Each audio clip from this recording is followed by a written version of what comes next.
كل يوم تقومي أنا باولد والحقوني وصويت وزعيق ورايحة جاية على المستشفى، مين ما حصلش معاها كده قبل كده؟ تعالي بقى أقول لِك إزاي تعرفي إنِّك بتولدي عشان تختصري القصة دي كلها. في 4 علامات لو حصلوا معاكِ يبقى أنتِ بتولدي فعلًا.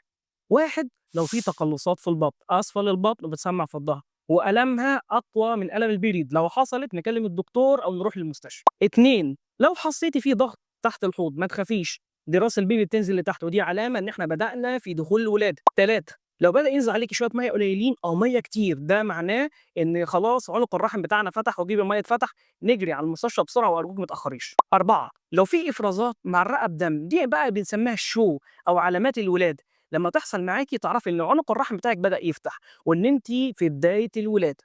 نروح على المستشفى، نكلم الدكتور عشان الteam يكون جاهز وعلى الأقل يكون في ولادة بدون ألم. لو حصل معاكِ أي علامة من العلامات دي سيبيها لنا في الكومنتات وقولي لي رُحتِ المستشفى كام مرة قبل كده. أشوفكم في فيديو تاني، ولو عندكم أي موضوعات حابين نتكلم فيها سيبوها لي في الكومنتات. مع السلامة.